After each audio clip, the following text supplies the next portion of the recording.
Ini jam saya ya sama ya. Rasanya puji-pujiannya terlalu pendek, terlalu cepat. Biasanya 20 menit, 25 menit. Apalagi kita bersyukur hari ini berkat yang Tuhan berikan kepada kita CMC Cabai Rawit, ada bass yang baru. Hari ini diresmikan pemakaiannya. Haleluya. Ya, puji Tuhan. Beda bagi yang sudah terbiasa dengan musik, ya beda. Kita dengarkan kaset, kita dengarkan CD, musik yang bagus apa segala macam. Paling nonjol tuh hanya dua, drum dan bass. Yang lainnya cuma ngisi aja. Jadi memang dua alat musik ini yang istimewa. Pemainnya juga istimewa. Sepanjang lagu, di lagu apapun ya dua alat musik ini yang paling menonjol. Karena mereka yang menentukan beat. Ya. Jadi kalau hari ini nanti saya lihat rekamannya, saya bisa menikmati musik yang sekarang saya bisa nikmati, nanti saya bisa nikmati terus-menerus. Puji Tuhan. Haleluya.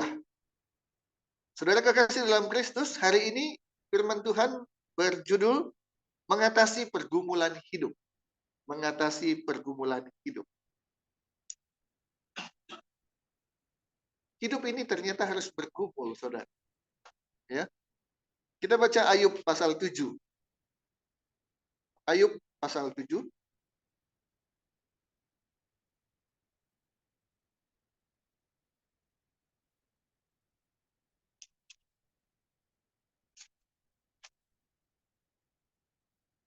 Nanti di rumah, saudara-saudara kekasih dalam Kristus bisa membaca ayat 1 sampai 21 ya. Sekarang kita baca hanya ayat 1 saja. Judul perikopnya aja, hidup itu berat. Nah, ini mungkin menginspirasi ada film Rindu itu berat. Ya, udah kamu nggak akan kuat katanya, biar saya saja. Ya, Ayub pasal 7, judul perikopnya adalah hidup itu berat. Ini peringatan ini.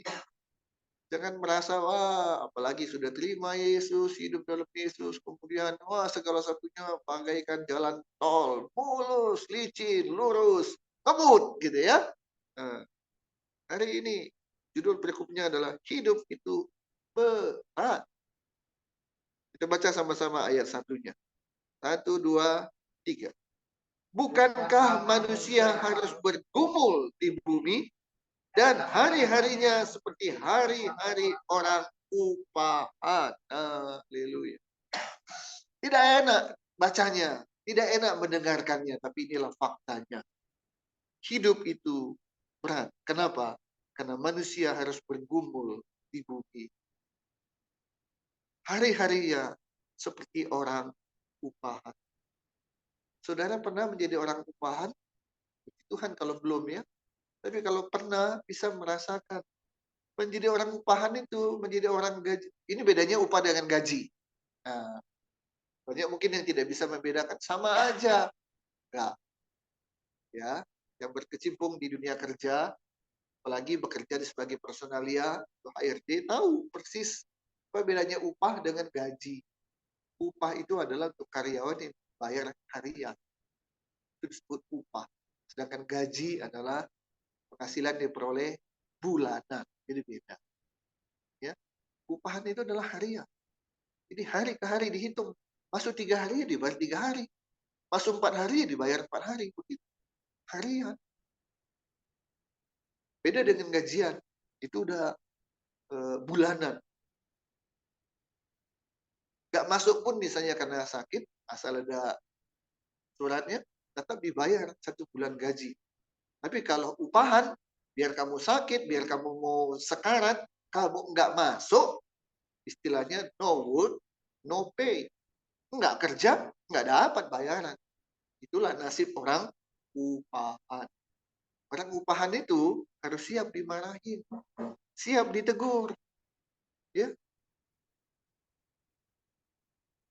siap diberhentikan kapan aja. Bahkan kalau dapat majikannya yang suka marah-marah, kasar, harus tebal telinga. Kalau dikit-dikit sakit hati, berhenti, nganggur, nyesel. Aduh, ya apalagi kalau telinganya tipis. Wah, repot. Itulah nasib orang upahan. Berat. Ya, berat. Makanya firman Tuhan bilang, lebih baik punya usaha, walaupun kecil-kecilan, tapi kamu jadi bos. Itu. Ya, hidup ini di bumi harus bergumul. Itu kita baca tadi.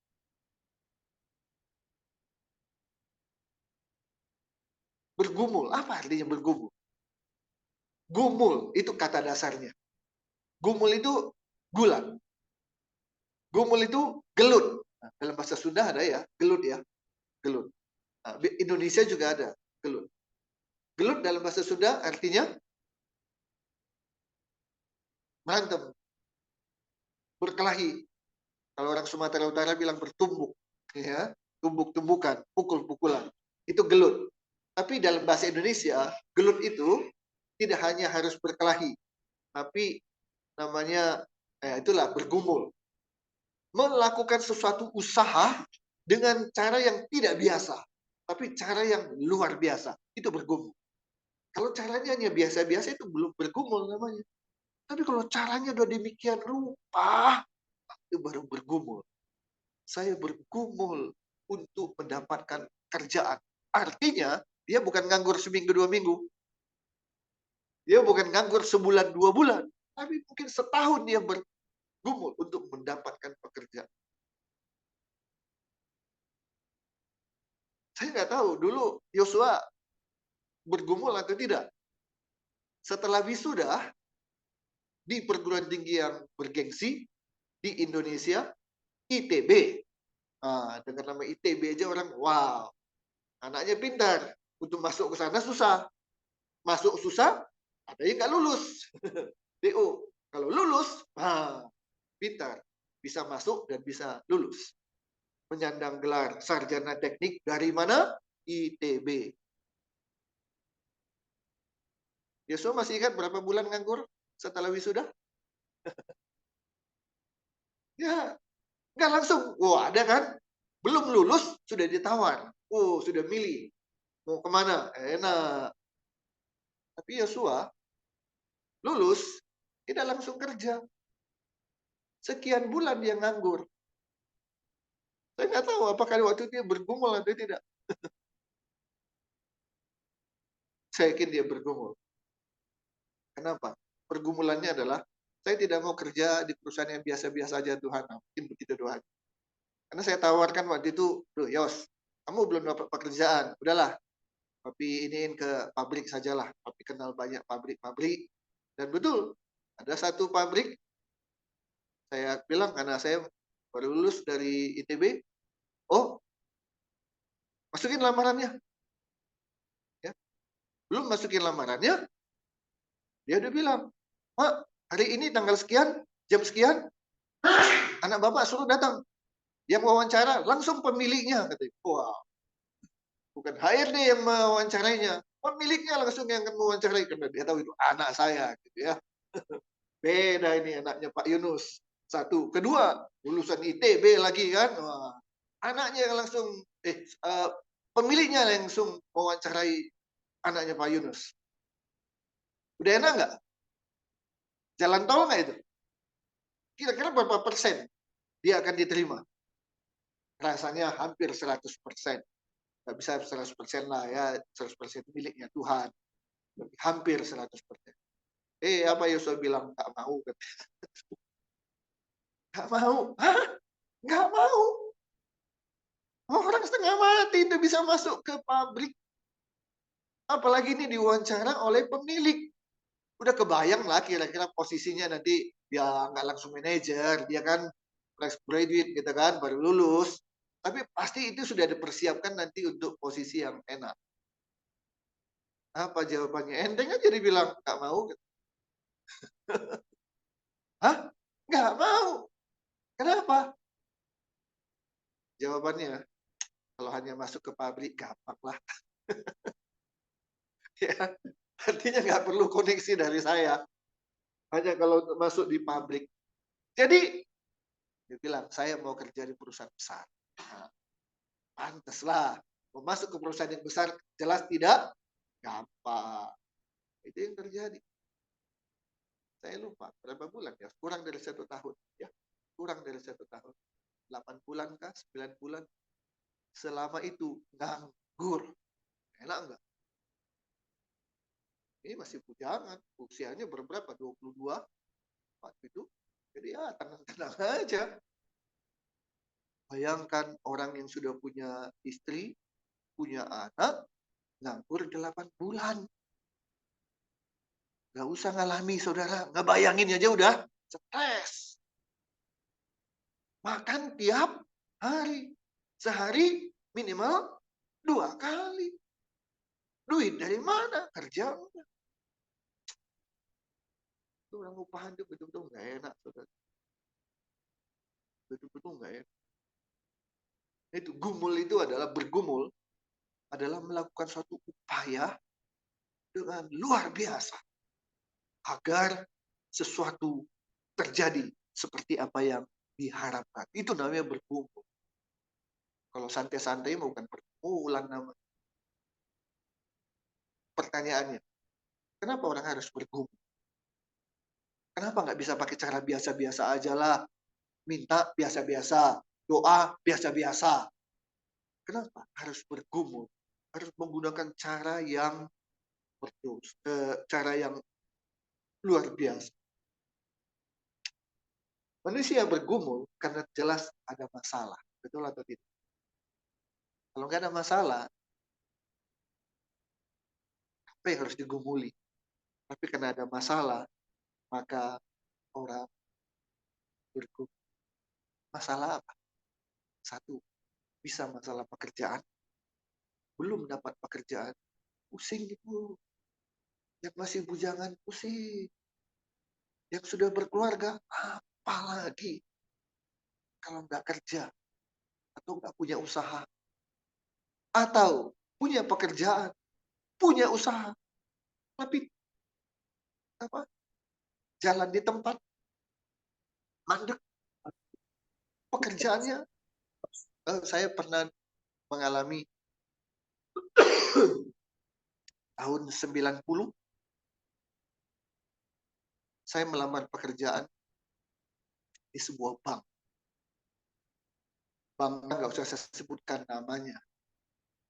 Saya nggak enak, mungkin perusahaannya juga merasa nggak enak. Jadi saya nggak usah sebut namanya. Saya sebut saja singkatannya. Bank apa itu? Singkatan aja ya. Nah, jadi nggak usah saya sebut namanya. Singkatannya BCA. Ya, karena nggak sebut nama, singkatan doang kan. Nah, BCA. Waktu itu saya di bulan Januari tahun 90. Saya berhenti kerja dari sebuah pabrik. Posisi saya waktu itu kepala bagian personalia. Berhenti kerja, kemudian melamar ke sebuah bank. Masuk ke lamaran, dipanggil, kemudian diwawancara, kemudian psikotes, dan sebagainya. Semua proses itu saya lalui.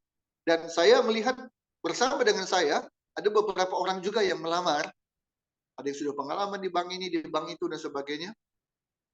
Puji Tuhan saya diterima. Saya masuk, dan kemudian saya kerja.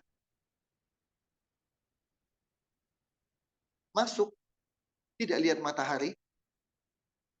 Pulang, tidak lihat matahari. Jadi pulang nggak pernah jam 4, nggak pernah jam 5. Di atas jam 6. 1 hari, 2 hari, 3 hari, 4 hari. Saya bekerja. Ini sebelumnya kepala bagian loh. Nah, masuk ke bank itu hanya sebagai staff. Ketika saya psikotes, dikasih selembar kertas, tulis cita-cita. Nah, 1 halaman itu pendek saja. Judulnya saya tulis, cita-cita saya menjadi bankir. Oh, itu. Beda kerja di bank dengan bankir. Beda. Sama-sama di bank. Tapi nggak seluruh orang yang kerja di bank itu disebut bankir. Tukang parkir kerja di bank, kerja di bank. OB kerja di bank, tapi nggak bisa disebut bankir. Kalau saya bankir, Oh, itu artinya apa? Pengambil keputusan. Ada pada posisi manajemen. Ah, itu cita-cita saya. Jadi merangkak, saya masuk, turun, downgrade dari kepala bagian menjadi staff, gak ada masalah. Ini bagian dari menjalani karir. Tapi setelah 1 hari, 2 hari, 3 hari, 4 hari, dengan mengalami masuk nggak pernah lihat matahari karena pagi-pagi, pulang nggak pernah lagi lihat matahari. Satu, yang kedua, tugas saya hanya ngetik, masih pakai mesin tik waktu itu tahun 90-an. Ngetik apa? Perjanjian kredit. Dari pagi sampai malam perjanjian kredit. Diselingi dengan ada orang ngambil, saya waktu itu di bagian kredit kendaraan. Udah lunas, saya masuk ke tempat penyimpanan, cari, serahkan, serah terima. Itu aja kerjaan saya. Wah, saya mulai mikir, saudara. Saya mulai mikir. Sambil mikir, saya lihat kiri kanan saya. Buka belakang. Mulut ini bertanya, oh, sudah berapa lama kerja? Ada yang bilang 10 tahun. Ada yang bilang 15 tahun. Hah? Kerja 15 tahun? Posisinya sadarkan saya. Yang bedanya apa? Dia 15 tahun, saya baru berapa hari. Beda kedua, gajinya pasti lebih besar dari saya yang baru masuk. Tapi status maksud saya, posisinya, ya sama. Sama-sama staff. Atasan kami kepala seksi. Di atas kepala seksi, kepala bagian. Jadi kepala seksi aja masih jadi atasan saya. Padahal sebelumnya saya berhenti, saya adalah kepala bagian.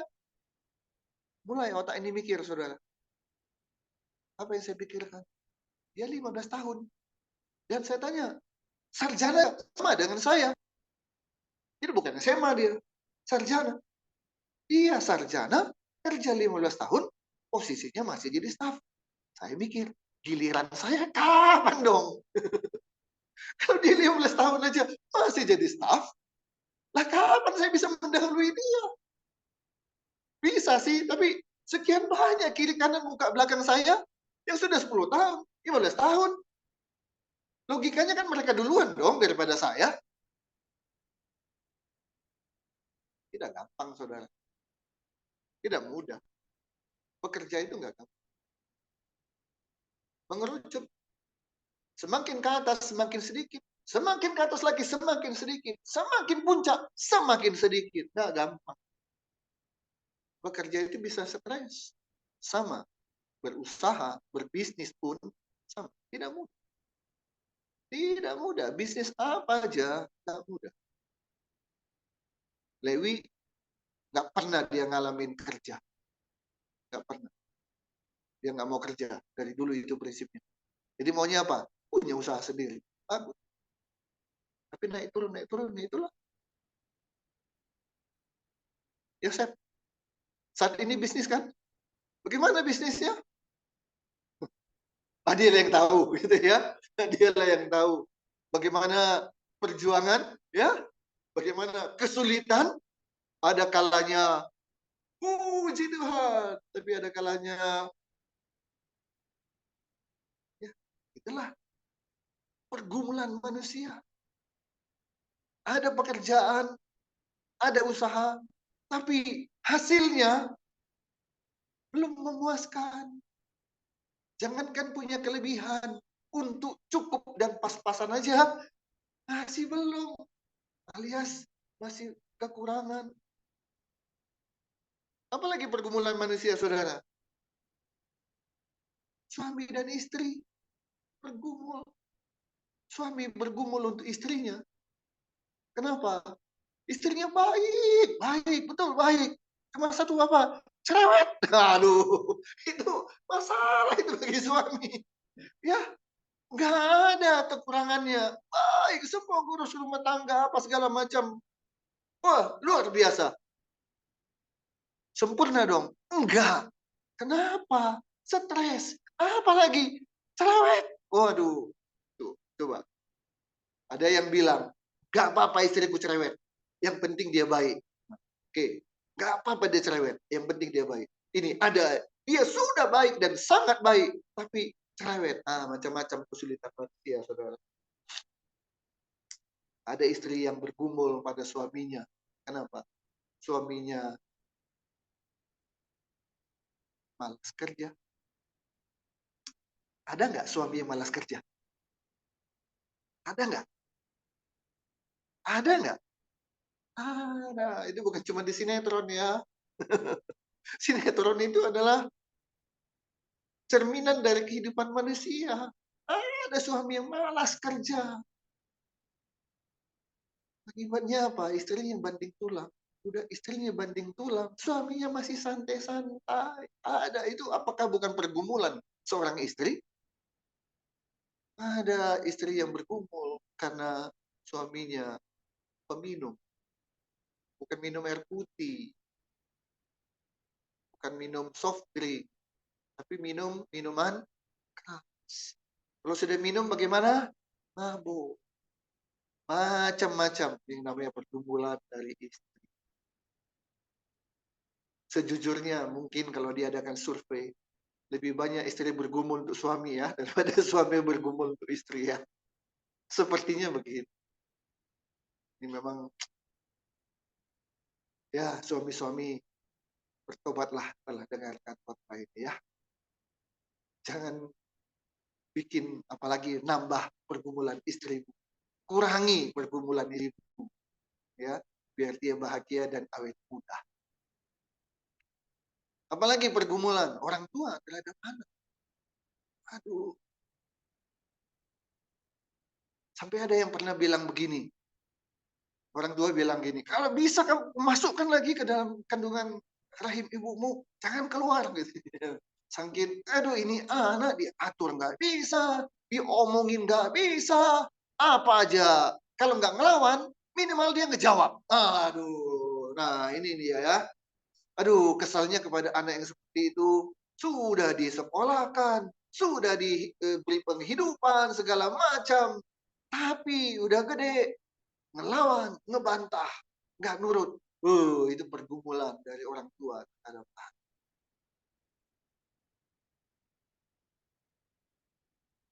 Ya untung saya sih tidak terlalu banyak bergumul lah. Untuk tadi Yosua ada sedikit kesel juga. Dikasih kesempatan masuk pabrik, udah jalan tol, nggak mau. Tapi alasannya ya bisa diterima akal. Saya mau kerja di perusahaan besar. Ya udah, lamar ke perusahaan ini, sempat saya antar ke Jakarta juga. Puji Tuhan, perjuangannya, usahanya tidak mengkhianati hasil. Pada akhirnya tahun 2000 berapa ya? 2012? 2016. Kamu masuk 2011 ya. Nah, 2016. Nah, dia bekerja di sebuah perusahaan yang di bisnis itu dia adalah leader, ya. Dia adalah leader. Perusahaannya termasuk perusahaan yang besar. Ya, sesuai dengan cita-citanya. Pergumulannya 8-9 bulan menunggu tes sana, tes ini, tes itu. Terjadi. Jadi pergumulannya nggak sia-sia. Jadi dia nggak santai-santai, tiba-tiba dapat perusahaan besar. Nah, ya, oke. Masalah orang tua dengan anak, masalah anak dengan orang tua. Ada nggak anak-anak yang stres dengan orang tuanya? Ada. Orang tuanya yang otoriter, orang tuanya yang sak maunya, anak harus nurut, tidak ada kata tidak. Pokoknya apa maunya orang tua harus dituruti. Mau enak nggak enak, mau bagus nggak bagus, itu pergumulan. Ada anak sudah terima Tuhan Yesus, orang tuanya tidak, itu juga pergumulan. Ya. Oke, kenapa terjadi masalah sehingga kita harus bergumul, berupaya bukan dengan cara biasa, tapi berupaya dengan cara yang luar biasa. Jadinya pergumulan karena ada masalah yang besar, dan masalah yang besar terjadi karena satu, dosa. Dosa. Mari kita baca.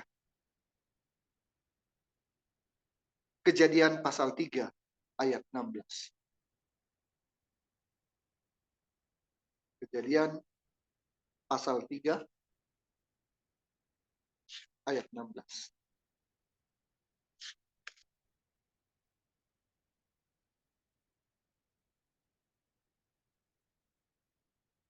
Kejadian pasal 3 ayat 16.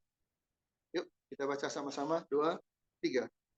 Firman-Nya kepada perempuan itu, susah payah waktu mengandung, dan akan kubuat sangat banyak. Dengan kesakitan engkau akan melahirkan anakmu. Namun engkau akan berahi kepada suamimu, dan ia akan berkuasa atasmu. Ya, ada penderitaan yang dialami oleh semua perempuan karena satu orang perempuan melakukan pelanggaran atas perintah Tuhan, terjadi dosa. Tidak hanya perempuan itu saja, laki-laki, ya, perempuan itu namanya Hawa, laki-laki ini namanya Adam.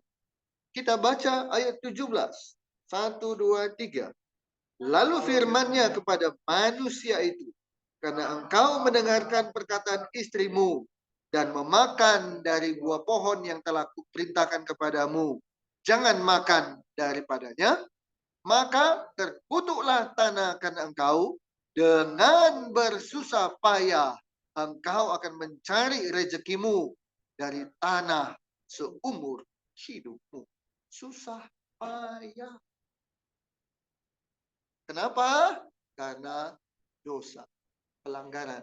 Tuhan bilang jangan dimakan, tapi dimakan juga. Dosa membuat masalah membuat kita bergumul untuk menyelesaikan dan mengatasinya. Itu penyebab pertama, adanya dosa. Jadi kalau kita harus bergumul, coba introspeksi diri saudara-saudara. Apakah ada dosa yang kita lakukan baik dengan sengaja maupun tidak sengaja? Dosa yang kita lakukan dengan sadar maupun yang tidak disadari? Semua pelanggaran, apa yang Tuhan suruh kita tidak lakukan, apa yang Tuhan larang malah itu kita lakukan, itu dosa. Yang kedua, kenapa terjadi masalah sehingga akhirnya kita harus bergumul untuk bisa menyelesaikan dan mengatasinya? Kedua adalah karena kurang sungguh-sungguh mencari Tuhan. Kurang sungguh-sungguh untuk diperkenan oleh Tuhan. Kurang sungguh-sungguh untuk bisa menyentuh hati Tuhan. Kita berdoa, tapi doanya hanya sekedar berdoa. Tuhan Yesus, tolong aku. Amin. Itu bukan pergumulan namanya. Ya, itu bukan pergumulan. Jadi kalau upaya kita tidak luar biasa, itu bukan pergumulan. Masalah bisa dibiarkan oleh Tuhan. Seolah-olah kita teriak minta tolong, tapi Tuhan biarkan. Kenapa? Karena kita kurang sungguh-sungguh mencari Tuhan, mencari hadiratnya, menyenangkan hati Tuhan, sehingga hati Tuhan tersentuh untuk mengulurkan tangan.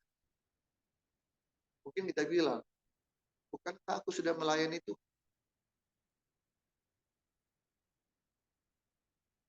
Aku tidak hanya jadi Kristen, tapi aku melayani Tuhan.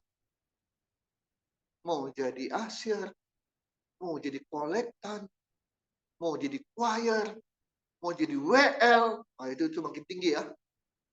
Jadi pemusik, jadi imam musik, bahkan aku melayani Tuhan, khotbah, bawa renungan. Kenapa hidupku boro-boro punya kelebihan untuk berkecukupan saja nggak nyampe? Kenapa?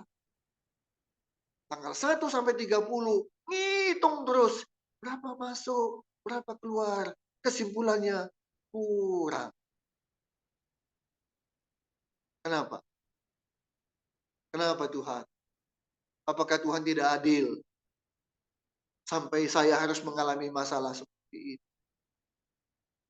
Sampai saya harus bergumul Tuhan. Nah, itu yang Tuhan tunggu. Cari kehendak Tuhan. Cari hadirat Tuhan. Cari perkenan Tuhan. Dengan upaya yang tidak biasa-biasa. Itu yang Tuhan tunggu. Makanya Tuhan biarkan. Jadi kenapa kita bergumul? Nah, supaya kita dekat dengan Tuhan. Itu yang Tuhan tunggu. Jangan anak udah mengalami kesulitan. Dia pakai caranya terus. Padahal orang tuanya nunggu nih. Kapan lu datang ke gua? Itu. Begitu lu datang ke gua. Hanya jentikkan tangan. Masa lalu beres. Tapi si anak asik aja terus berusaha ini itu segala macam, ya. Sama lah kalau misalnya anak kecil mau naik ke atas kursi atau naik ke atas meja, susah payah dia naik. Naik lagi jatuh lagi, naik lagi jatuh lagi. Ya, pertama tubuhnya nggak sesuai dengan meja yang mau dia naiki. Kedua, dia nggak pakai pikiran bagaimana caranya. Cari kursi, cari tangga, nggak sampai ke sana. Tapi nggak mau bilang, papa, mama, tolong saya mau naik ke meja, misalnya. Enggak. Tapi ketika dia udah nyerah, dan dia tahu ada papa atau mamanya datang. Apa yang orang tua lakukan? Tinggal diangkat, dah, sedetik langsung sampai ke meja. Tapi kalau kita manusia, merasa kita mampu, merasa, nggak usah lah, Tuhan nggak usah turun tangan lah. Nggak usah doa harus betul-betul mati-matian lah, nggak usah cari Tuhan sungguh-sungguh lah, nggak usah lah. Maka selama itu pula Tuhan bilang,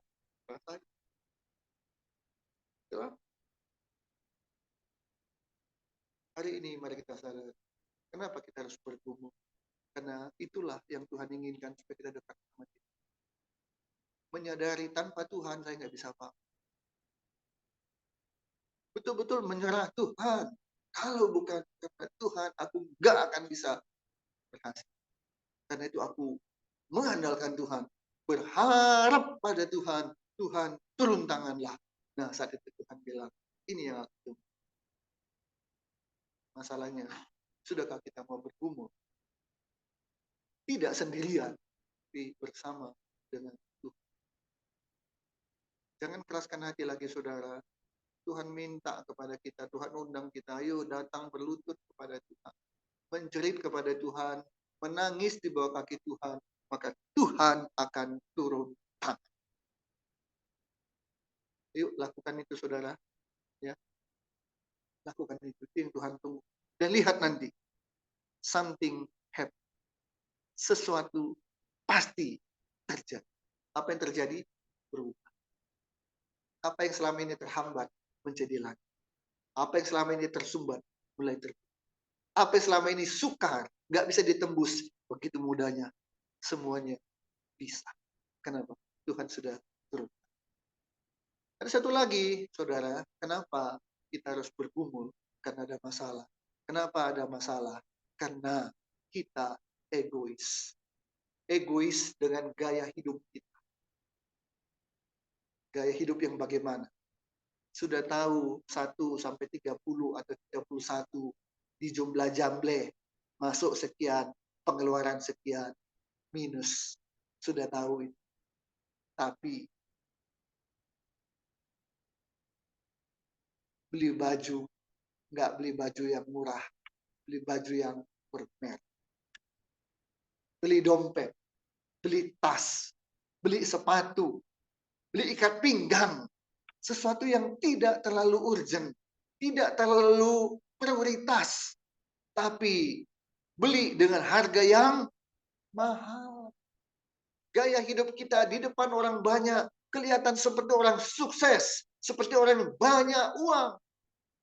Padahal di dalamnya kropos. Jadi kalau ada masalah, jangan salahkan siapa-siapa. Salahkan siapa? Diri sendiri. Dengan gaya hidup yang seperti itu. Ayo berubah.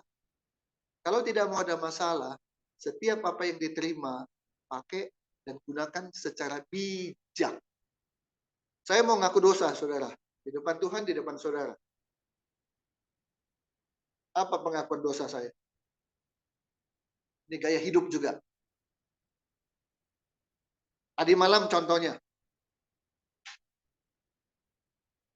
saya kalau makan, pergi ke restoran, lihat menu, yang saya cari bukan mana menu yang paling enak, tapi yang saya cari adalah mana menu yang paling murah. Itu yang saya cari. Menu yang paling murah. Nah, ini. Kelihatannya seperti hemat, tapi sebenarnya pelit. Untuk diri sendirinya pelit. Jadi selalu cari makanan yang paling murah, minuman yang paling murah. Nah, ini kebalikan. Sebaliknya ada orang yang apa-apa pesan, pesan, pesan, pesan. Sampai orang melongo. Ah, kamu nggak tahu itu harganya berapa? Pesan, pesan. Tahu begitu lihat dompet, sanggup bayar, tapi dompetnya kosong. Ini dua hal yang tidak boleh, saudara. Jangan terlalu boros. Perhitungkan apa yang kita punya dan apa yang kita harus belanjakan. Tapi sebaliknya, jangan juga seperti saya. Saya ditegur oleh Tuhan. Yunus, engkau tidak tahu bersyukur. Engkau tidak tahu berterima kasih. Loh, apa itu Tuhan? Bukankah aku memberikan kamu kemampuan untuk bisa membeli dan makan sesuai dengan apa yang aku berikan? Kalau engkau pilih yang lebih mahal, apakah engkau sanggup? Sanggup Tuhan. Dari mana kesanggupanmu? Dari Tuhan. Kenapa enggak kau pergunakan? Selalu cari yang paling murah, paling murah, paling murah. Saya bilang, ya Tuhan, saya salah. Jadi gaya hidup yang terlalu boros, terlalu bermewah-mewah, tidak bagus, dan tidak boleh. Tapi juga gaya hidup yang terlalu pelit, itu pun tidak boleh. Hiduplah dengan wajar-wajar saja. Sanggup memberi yang 5.000, belilah 5.000. Jangan beli yang 500. Tapi nggak sanggup beli 10.000, jangan beli 10.000. Sesuaikan dengan kemampuan dan nikmatilah berkat dari Tuhan. Sekarang mari terakhir, bagaimana kita bisa mengatasi pergumulan hidup ini. Baca Ayub pasal 7. Ayub pasal 7.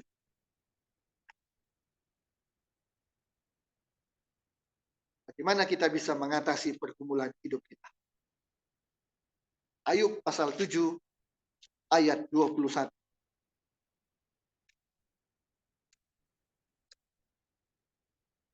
Cara pertama kita mengatasi pergumulan hidup yang diawali oleh adanya masalah yang begitu berat, begitu besar adalah Ayub 7 ayat 21. Kita baca bersama-sama. 1, 2, 3.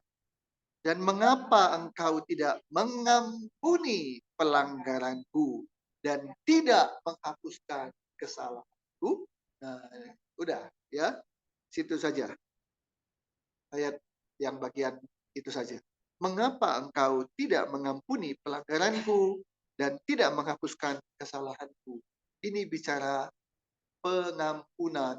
Pengampunan harus minta ampun. Tanpa minta ampun tidak akan ada pengampunan. Tadi kan kita sudah tahu penyebab segala masalah adalah dosa. Supaya dosa ini bisa diampuni, kita harus minta ampun. 1 Raja-Raja 8 ayat 35. 1 Raja-Raja pasal 8 ayat 35 dan 36.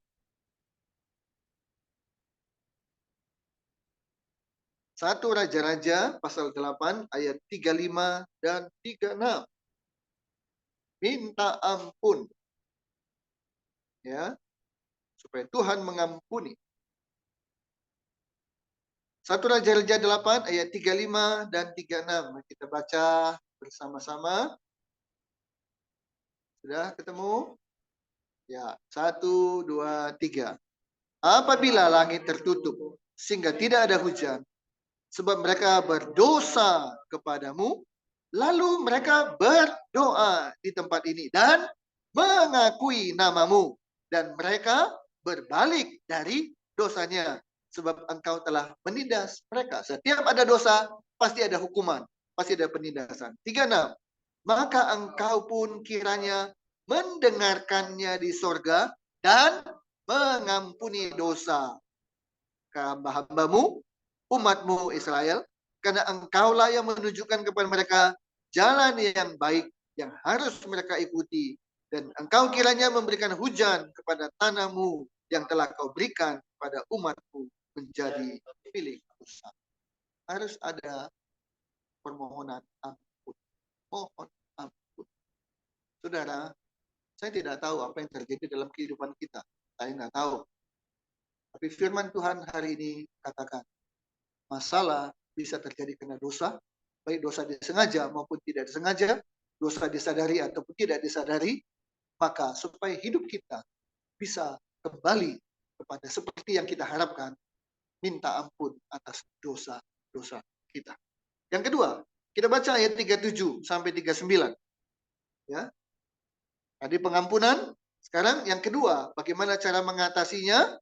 Yang kedua, kita baca ayat 37 sampai 39. 37, 38, dan 39. Sama-sama kita baca. 2, 3.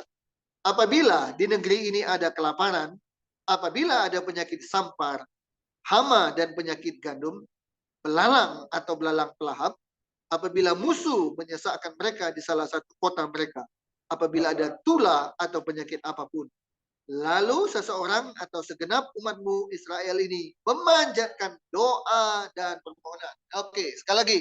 Ngapain? Memanjatkan doa dan permohonan di rumah ini dengan menadahkan tangannya. Karena mereka masing-masing mengenal apa yang merisaukan hatinya sendiri. 39. Maka engkau pun kiranya mendengarkannya di sorga, tempat kediamanmu yang tetap, dan engkau kiranya mengampuni, bertindak, dan membalaskan kepada setiap orang sesuai dengan segala kelakuannya, karena engkau mengenal hatinya, sebab engkau sajalah yang mengenal hati semua anak manusia. Cara kedua mengatasi pergumulan hidup kita, mengatasi permasalahan yang terjadi dalam hidup kita adalah dengan berdoa dan memohon kepada Dia. Yang pertama tadi sudah minta ampun ya. Kalau enggak minta ampun, percuma melakukan yang kedua. Berdoa menungging-nungging, kaki jadi kepala, kepala jadi kaki. Berdoa setengah mati, percuma. Tidak akan didengar oleh Tuhan tanpa melakukan yang pertama. Apa itu? Memohon ampunan dosa. Udah dibersihkan sama Tuhan dosanya, tapi diam aja. Yang enggak ada sesuatu terjadi. Yang kedua, berdoa dan mohon kepada Tuhan. Dua hal ini harus kita lakukan, saudara. Kalau kita mau rendah hati melakukan hal ini, maka lihat segala permasalahan dalam hidup kita, segala pergumulan yang kita selama ini lakukan, Tuhan yang turunkan. Yang susah menjadi mudah, tidak mungkin menjadi mungkin. Sekali Tuhan buka jalan, tidak ada yang bisa menutup jalan. Tuhan tidak menjanjikan kita jadi orang kaya. Tuhan tidak menjanjikan kita menjadi orang konglomerat. Tapi Tuhan menjanjikan setiap apa yang kita butuhkan, Tuhan sedia. Itu janji Tuhan. Di mana kita membutuhkan Tuhan, di situ Tuhan ada. Seperti doa yang diajarkan kepada kita. Berikanlah kami makanan kami yang secukupnya. Makanan bicara kebutuhan hidup. Apapun yang kita butuhkan dalam pekerjaan, dalam bisnis, keluarga. Apapun yang kita butuhkan. Tuhan sanggup menyelesaikannya dengan begitu mudah dan begitu cepat. Lakukan dua hal ini. Minta ampun pada Tuhan atas kesalahan kita. Apapun yang Tuhan tahu dan kita yang tahu. Dan doa. Doanya jangan hanya biasa-biasa. Bergumul itu betul-betul bergumul dalam doa. Ya. Coba kita buka Roma 15 ayat 30. Ayat terakhir kita baca.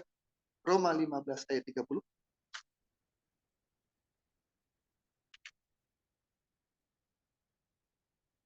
Roma 15 ayat 30. Jadi bukan hanya bergumul dengan masalah, tapi juga bergumul dalam doa. Roma 15 ayat 30, kita baca bersama-sama. 1, 2, 3. Tetapi demi Kristus Tuhan kita, dan demi kasih roh, aku menasihatkan kamu, saudara-saudara, untuk apa? Bergumul bersama-sama aku di dalam doa kepada Allah. Ayo. Jangan kita berusaha bergumul, tapi sendiri. Tapi mari bergumul di dalam doa. Supaya Tuhan bilang, let's go. Aku bersama dengan kamu. Kalau sudah itu, wow, segala-galanya menjadi mudah. Sesuatu yang bertahun-tahun kita lakukan susah. Tapi dalam sekian detik, sekian menit, sekian jam, sekian hari, ketika Tuhan sudah turun tangan, semuanya berubah menjadi mudah. Jadi ayo libatkan Tuhan di dalam apapun pekerjaan, di dalam bisnis, di dalam keluarga, maka segala pergumulan hidup kita akan teratasi. Push, pray until something happens. Apa itu? Berdoa sampai sesuatu terjadi. Dan doanya jangan hanya doa biasa-biasa, tapi berkumpul di dalam doa. Kalau perlu kita berpuasa, ya, sampai demikian rupa kita tidak hanya sekedar doa, tapi berpuasa. Sampai Tuhan bilang, saatnya, ini yang kutunggu, dan aku akan bertindak. Ayo, lakukan sesuatu yang luar biasa, sampai Tuhan bertindak. Haleluya. Mari kita berdoa. Tuhan Yesus, terima kasih untuk firman yang sudah kami dengar.